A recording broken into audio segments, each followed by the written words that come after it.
반갑습니다. 이보다 조금 더 알 뿐입니다. 후크의 법칙에 대해 알아보도록 하겠습니다. 후크의 법칙이란 다음에 시계 보시는 것처럼 이제 스트레스를 스트레인으로 나눠서 그 엘라스틱 모듈러스라고 하는 이제 탄성 계수를 구하는 법칙이 이제 훅스로우라고 할 수 있고, 이러한 이제 훅스로우에 의한 이제 엘라스틱 모듈러스는 이제 다음에 그림에 보시는 것처럼 어떤 기타 줄을 이렇게 튕기면 기타 줄에 이제 길이 변화를 야기를 해서 이제 스트레스와 스트레인이 발생을 하게 되는데, 어떤 이제 길이 변화에 대한 것은 우리가 이제 인장과 압축이 있고, 따라서 이제 인장 압축에 대한 그 이제 훅스로우가 한 가지가 있을 수 있고, 두 번째 그림은 이제 어떤 물 속이나 어떤 유체 속에 이제 물체가 있게 되면 이제 그 유체 속 물체는 이제 모든 방향에서 그 이제 힘을 받게 되는데, 이제 그러한 힘을 우리가 이제 압력이라고 하게 되고, 이제 그러한 압력에 의한 그 이제 엘라스틱 모듈러스가 이제 하나가 있을 수 있고, 이제 마지막으로는 우리가 이제 어떤 물체를 이렇게 자를 때 생기는, 즉 이제 어떤 전단력에 의한 그 엘라스틱 모듈러스가 있겠습니다. 일단 엘라스틱 모듈러스는 뭐 다음과 같은 세 가지가 있고, 이제 그 외에 더 이상은 없다라고 보시면 되겠고, 특히 이제 우리가 훅스로우는 이제 일반 물리보다는 이제 재료역학이나 이제 고체역학에서 이제 자세하게 다루는 개념으로, 엄밀하게는 우리가 어떤 이제 재료를 어떤 인장 테스트라든지 그 비틀림 시험과 같은 그러한 시험을 통해서 나오는 이제 응력 변형률 선도에서 실제로는 이제 구해지는 값이고, 이제 일반 물리에서는 이렇게 간단한 개념으로 나왔지만, 이제 여러분들이 이제 재료역학은 어차피 공부를 하셔야 되니까 이제 재료역학에서 이제 더 자세하게 이제 다룬다라고 보시면 되겠습니다.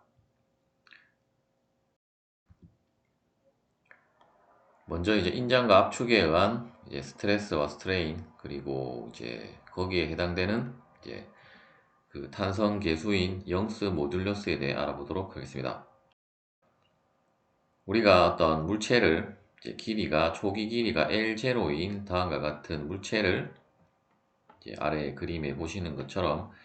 이 면에 이제 직각인 방향으로 힘을 가해서 이제 이 재료가 이 L0가 아니고 이제 델타 L만큼 이제 늘어났다라고 했을 때, 이때 우리가 이제 인장 응력이라고 하는 것은 결국 이제 이 면적에다가 이 수직한 힘을 다시 이제 이 힘을 이제 면적으로 나눠준 그 것을 우리가 이제 텐사일 스트레스 혹은 이제 인장 응력이라고 하게 되고, 만일에 방향이 이제 이 힘의 방향이 반대로 가게 되면 길이는 이제 줄어들게 될 것이고, 이제 그때의 스트레스는 이제 그 컴프레시브 스트레스 혹은 이제 압축 응력이라고 할 수가 있겠습니다. 대부분의 재료는 이제 인장을 했을 때나 압축을 했을 때의 이제 스트레인의 값이 이제 동일하기 때문에, 물론 다른 재료도 있지만 이제 대부분의 재료는 이제 거의 동일하다라고 보시면 되겠고, 따라서 이제 스트레인의 값과 스트레스의 값은 동일한데 이제 방향만 이제 반대로 되었다라고 생각을 하시면 되겠습니다. 이러한 우리가 이제 스트레스의 단위는 이제 SI 단위로는 이제 파스칼이라고 하는 단위를 사용을 하게 되고, 1파스칼은 1뉴턴 퍼 스퀘어 미터를 의미하는 거라고 보시면 되겠습니다.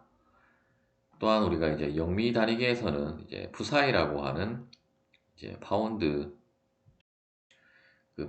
퍼 스퀘어 인치를 의미하는 이러한 푸사이라는 단위를 사용을 하고,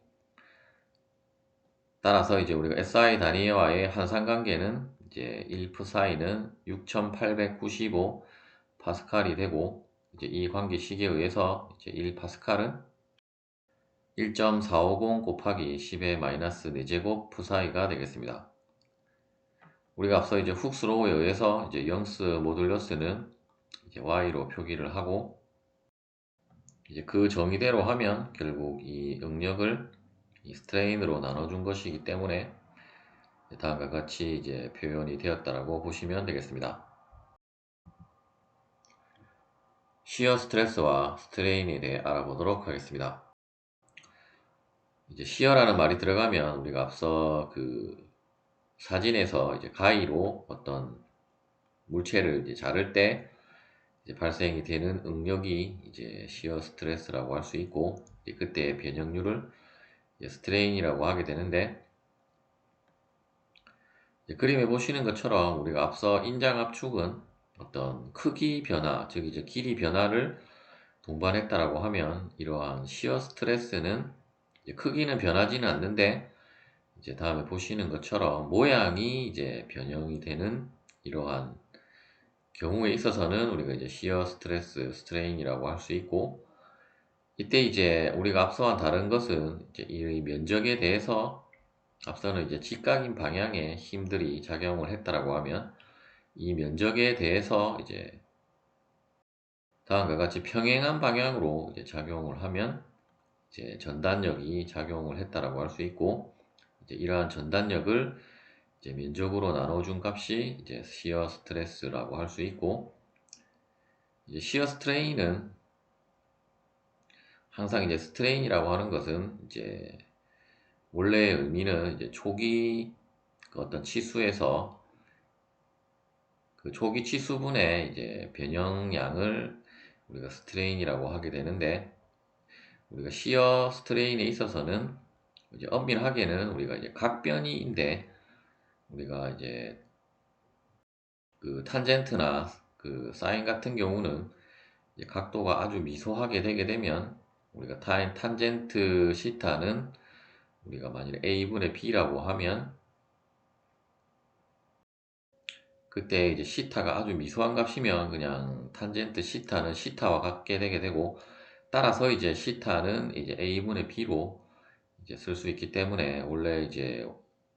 그 시어 스트레인은 이제 각변이를 의미하는 것인데, 이제 앞서 그러한 개념에 의해서 실제로는 뭐 그림은 이제 과도하게 변형된 걸로 나타내었지만, 그 우리가 실제로 어떤 금속 재료 같은 경우는 이제 각변이가 아주 미소하게 발생을 하기 때문에 거의 우리가 이제 탄젠트 그 시타의 값으로 이제 계산한 값으로 대체가 되게 되고, 따라서 이제 초기 그 길이가 h라고 하면 실제로 이제 이만큼의 각도가 이제 변한 건데, 우리가 탄젠트의 정의에 의해서 이제 탄젠트 이쪽 부분이 시타라고 하면 이제 h분의 x인데, 따라서 이제 결국은 이제 탄젠트 시타가 x분의 h분의 x인데, 이제 각도 시타가 아주 미소한 값이기 때문에 그냥 시타는 이제 h분의 x가 되게 되어서 우리가 이제 일반적으로 시어 스트레인은 이제 h분의 x라고 할 수가 있고, 물론 이제 이 개념은 여러분들이 또 고체역학에 가면 이제 더 자세하게 이제 배운다라고 보시면 되겠고, 따라서 우리가 이제 시어 모듈러스는 이제 물리에서는 이제 s로 표기를 하고, 이제 정의에 의해서 이제 다음과 같이 이제 공식을 정리를 하실 수가 있을 것입니다. 마지막으로 이제 벌크 스트레스와 스트레인에 대해 알아보도록 하겠습니다. 이제 벌크 스트레스와 스트레인은 주로 우리가 이제 유체역학에서 더 많이 다루는 개념이라고 보시면 되겠고, 이제 초기 어떤 이제 부피가 V0인 다음과 같은 물체가 이제 이 위쪽에 우리가 압력이라고 하는 것은 항상 이제 어떤 깊이에 연관이 되기 때문에 이 위쪽 부분에 우리가 압력을 우리가 P0라고 하고, 이제 아래쪽 부분의 압력은 이제 우리가 P라고 하면, 결국 P라고 하는 것은 이 위쪽 압력 P0 플러스 이제 이 깊이만큼의 압력 변화량 델타 P로 이제 표현을 할 수 있을 것이고, 또한 이제 물체에 작용하는 힘은 이제 실제로 우리가 압력이라고 하는 것은 항상 이러한 면의 수직한 방향으로 작용을 하고 있기 때문에 그러한 압력에다가 이제 이 면적을 곱해주면 우리가 힘으로 산출을 할 수 있고, 그 힘 역시 마찬가지로 이제 다음과 같이 이제 수직한 방향으로만 작용을 하게 되는데, 즉 이제 이 면에 이제 수직한 방향으로 작용을 하고, 만일에 현재는 이제 직육면체이기 때문에 이렇게 표현이 되지만, 뭐 구라고 하면 이 곡면에 이제 직각인 방향으로, 즉 이제 접선의 직각인 방향으로 이제 모든 압력이 작용을 하기 때문에, 이제 힘도 물론 구 같은 경우는 우리가 그 면적을 구하는 것이 용이하지 않기 때문에 미소 엘리먼트는 주로 우리가 이제 직육면체로 이제 표현을 한다라고 보시면 되겠습니다. 특히 이제 압력 같은 경우는 이제 다음과 같이 모든 방향에서 이제 압축력으로 작용을 하기 때문에, 항상 물체가 부피가 늘어나는 경우보다는 대부분은 이제 부피가 줄어든다라고 보시면 되겠고, 이때 이제 벌크 스트레스라고 하는 것은 이제 압력 변화를 우리가 벌크 스트레스라고 할 수 있고, 이제 벌크 스트레인은 이제 초기 부피에서 이제 즉 초기 부피분의 이제 부피 변화량인데, 이제 결국 이제 나중 부피는 이제 초기 부피 플러스 델타 V라고 할 수 있고, 이때 부피가 이제 줄어들기 때문에 항상 델타 V는 0보다 이제 작은 값이라고 보시면 되겠습니다. 또한 우리가 이제 압력에 있어서는 이제 대기압이라고 하는 값이 이제 중요한 값이 되게 되는데, 즉 이제 대기압을 고려를 하느냐 하지 않느냐에 따라서 우리가 이제 게이지 압력과 이제 절대 압력으로 나눌 수 있고, 대부분의 경우는 우리가 절대 압력으로 계산을 하기 때문에 항상 이러한 대기압 값이 그 더해진 값으로 이제 압력이 계산이 되어진 거라고 보시면 되고, 하지만 우리가 실제로 측정하는 값은 이제 게이지 압력으로 계산을 하는 것이기 때문에, 실제 공학이나 이제 뭐 실무에서는, 뭐 현장에서는 이제 게이지 압력을 많이 사용을 하지만, 우리가 이제 물리에서는 이제 절대 압력을 더 많이 사용을 한다라고 보시면 되겠습니다. 어쨌든 이제 우리가 이제 대기압이라고 하는 이 값을 알아야 하고, 이제 대기압은 이제 표준 대기압을 우리가 1atm이라고 하게 되고, 이제 1atm이라고 하는 값은 이제 우리가 파스칼로 표현을 하면 이제 1.013 곱하기 10의 5제곱 파스칼이고, 다시 이 값은 이제 지금은 이제 파운드 퍼 인치 스퀘어로 나와 있는데, 이제 이 값이 우리가 그냥 간단하게 푸사이라고 여러분들이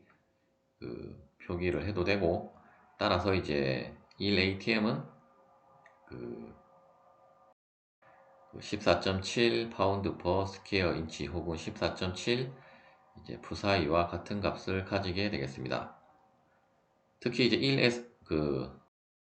이 1애트모스피어의 값은 이제 파스칼이나 그 푸사이뿐만 아니라 우리가 이제 뭐 수은주나 이제 수주 단위로도 많이 사용을 하기 때문에,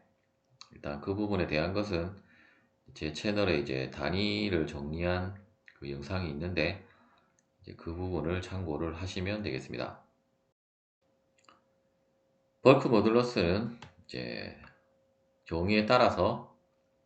이제 다음과 같이 표현이 되는데, 이제 한 가지 유의할 점은 이제 부피가 이제 줄어들m에 의해서 이제 이 값이 마이너스 값이 나오기 때문에, 따라서 이제 우리가 플러스 값으로 이제 벌크 모듈러스 값을 나타내기 위해서 이제 앞에 이제 마이너스 기호를 붙였다라고 보시면 되겠고, 또한 우리가 이제 그 K라고 하는 이제 compressibility 혹은 이제 뭐 우리나라 유체역학 책에는 그 압축률이라고 나와 있는데,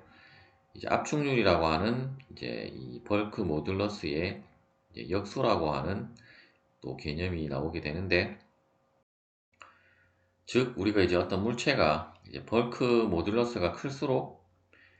이제 부피 변화가 이제 많이 일어나지 않는데, 따라서 이제 K는 B의 역수이기 때문에, 따라서 이제 그 K가 클수록 이제 더 압축이 이제 잘 되는 물질이라고 이제 보시면 되겠습니다. 탄성과 소성에 대해 알아보도록 하겠습니다. 최근에는 우리가 이제 뭐 학부 과정에서도 그 뭐 재료공학이 아님에도 불구하고 뭐 재료 강도학도 많이 배우는 걸로 알고 있는데, 이제 대부분의 우리가 이제 학부 과정에서는 이제 탄성까지만 다루지만, 뭐 최근에 뭐 재료 강도학 같은 경우는 우리가 이제 소성까지 다루기 때문에, 물론 뭐 학교마다 이제 뭐 재료 강도학을 안 배우는 학교도 있겠지만, 어쨌든 여러분들이 뭐 지식이라고 하는 것은 이제 많이 알면 알수록 좋은 것이기 때문에, 일단 뭐 일반 물리에서는 아주 간단하게 그냥 탄성과 소성에 대한 그 개념만 이제 여러분들이 알면 된다라고 보시면 되겠고, 이제 탄성이라고 하는 것은 우리가 어떤 물체를 이제 힘을 가해서 변형을 했는데, 이제 그 힘을 제거를 했을 때 다시 원 상태 그대로 돌아가는 것이 탄성이고, 소성은 이제 원래 상태 그대로 돌아가지 않고 영구 변형이 남는 것을 이제 소성이라고 할 수가 있겠습니다. 우리가 이제 다음에 그래프는 어떤 이제 뭐 인장 시험 우리가 그래프라고 보고, 이제 재료를 이제 인장 시험기에 넣어서 이제 다음과 같은 이제 파란색 컵으로 된 우리가 재료의 이제 그 인장 응력, 인장 응력, 여기 이제 스트레스 스트레인 커브를 이제 응력 변형률 선도를 다음과 같이 이제 얻었다라고 했을 때, 이때 또 한 가지 여러분들이 이제 볼 것이, 지금 보라색으로 된 부분과 이제 살색으로 된 부분이 구분이 되어져 있는데, 그 구분 짓는 점 B를 우리가 이제 현재 그래프에서는 나오진 않았지만, 이 부분을 우리가 이제 항복점이라고 하게 되고, 이제 재료는 항복점을 기준으로 이제 다음에 탄성 구간과 이제 보라색으로 된 탄성 구간과, 그리고 위쪽에 이제 나와 있는데 이제 탄성 한계와 이제 일드 포인트라고 하는 것이 이제 B점에 대한 이제 항복점을 이제 나타낸 거라고 보시면 되겠고, 즉 이제 이 보라색으로 된 탄성 구간과 그리고 이 지금 살색으로 된 소성 구간으로 나눌 수 있고, 즉 이제 그 재료를 우리가 B점 이상으로 이제 어떤 힘을 가하게 되면 결국 이제 재료는 영구 변형이 이제 남는다라는 것을 나타낸 이제 선도라고 보시면 되겠고, 따라서 B점 안에 있는 스트레스로 우리가 재료에 실제로는 스트레스 스트레인 커브로 얻는 것이 아니라 이제 하중과 변형률 데이터로 얻어서 이제 이 데이터를 조작을 해서 이제 다음과 같은 선도를 얻었다라고 보시면 되고, 따라서 우리가 보라색 구간에서 이제 힘을 가했다가 힘을 제거를 하면 다시 원상태 그대로 이제 원래의 길이나 원래의 형상 그대로 이제 되돌아가는데, 이제 B점 이상, 즉 이제 C점까지 이제 재료를 뭐 인장을 했든지 뭐 비틀림을 가해서 이제 다시 그 하중을 제거를 하면, 실제로는 이렇게 직각인 방향으로 딱 떨어지는 것이 아니라 실제 어떤 이러한 그 엘라스틱 리미트의 어떤 그 비례의 한도, 즉 이제 프로포셔널 리미트에 해당되는 이 기울기 값 그대로를 따라서 재료는 다시 이제 그 어떤 회복을 하게 되는데, 실제 우리가 하중을 계속 가했을 때 시점에서의 실제 변형률은 이제 실제로 이렇게 수직으로 내려서 이쯤 되는 변형률인데, 하중을 제거를 하면 이제 빨간색 커브를 따라서 이동을 하게 되고, 따라서 이제 실제 하중을 가했을 때의 변형률과 이제 하중을 제거했을 때의 변형률의 차이를 우리가 이제 탄성 회복이라고 하게 되고, 또한 이제 실제로는 재료는 어차피 탄성 구간을 넘어갔기 때문에 이만큼의 이제 영구 변형이 이제 남게 되겠습니다.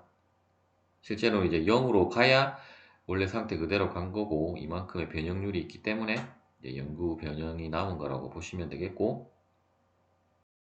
그리고 이제 우리가 앞서 살펴본 그 이제 후크의 법칙에 의한 그 엘라스틱 모듈러스가 바로 이 비례 한도에서 이 직선의 기울기를 우리가 이제 그 엘라스틱 모듈러스라고 할 수가 있겠습니다. 즉 이제 스트레스를 스트레인으로 나눈 것이기 때문에 결국 이 기울기 값이 되게 되고, 따라서 이제 그 엘라스틱 모듈러스는 당연히 이제 엘라스틱 구간에서만 성립을 하기 때문에 우리가 이제 플라스틱 구간으로 가면 이제 그러한 그 탄성 계수는 이제 다음과 같이 이런 빨간색의 어떤 직선의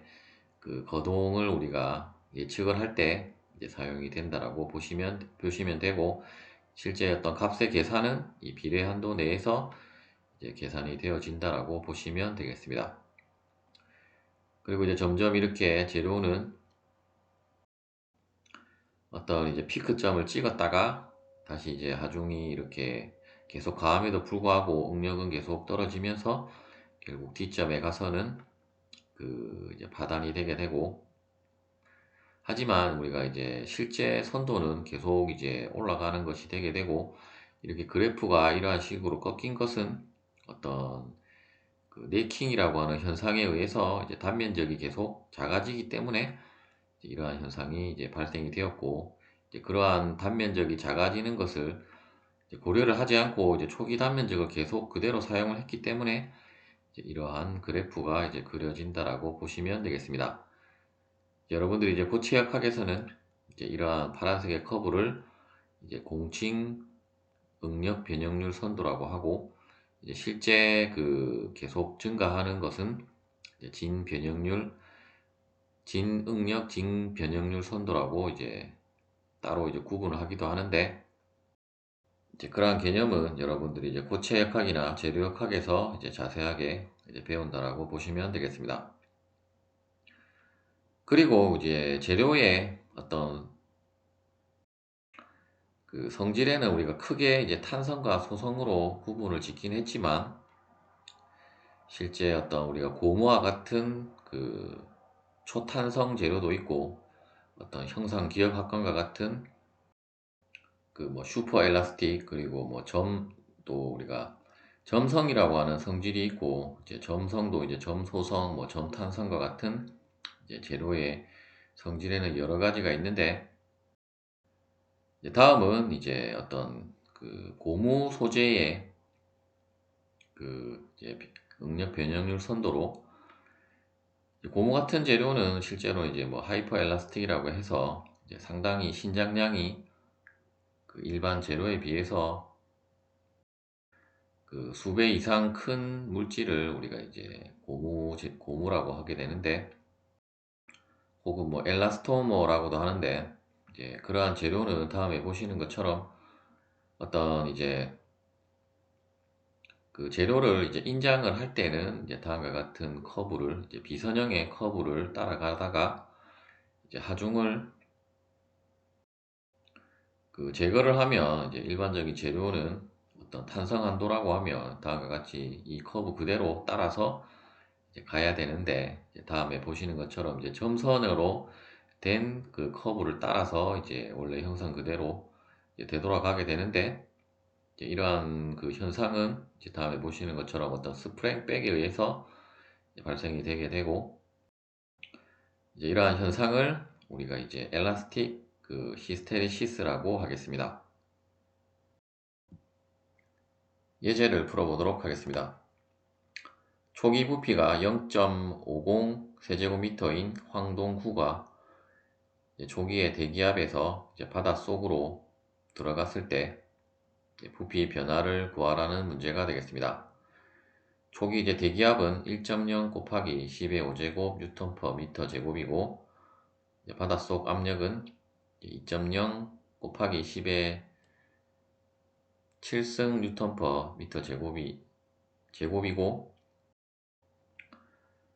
먼저 이제 그 어떤 재질이 나와 있기 때문에 우리가 이제 재질에 대한 그 값들을 어떤 우리가 그 엘라스티시티 모듈러스를, 즉 이제 엘라스틱 모듈러스 값 중에 부피 변화에 대한 것은 이제 벌크 모듈러스가 되게 될 것이고, 이제 황동은 이제 영어로는 이제 브레스라고 하기 때문에 이제 브레스에 대한 그 벌크 모듈러스의 값은 이제 다음의 값을 그 사용을 하면 되고, 특히 이제 이러한 그 탄성 계수에 대한 값들은 이제 실험치이기 때문에 대부분의 문제에서 이제 주어진다라고 보시면 되겠습니다. 물론 이제 우리가 어떤 그 정의에 의해서도 이제 응력과 변형률이 주어지면 구할 수도 있겠고, 먼저 우리가 이제 그 벌크 모듈러스의 정의에 의해서 결국 델타 V는 마이너스 초기 부피 곱하기 이제 압력차 나누기 이제 벌크 모듈러스가 되게 될 것이고, 그리고 항상 이 마이너스 값이 이제 붙는다라는 것을 이제 그 유의를 하시면 되겠습니다.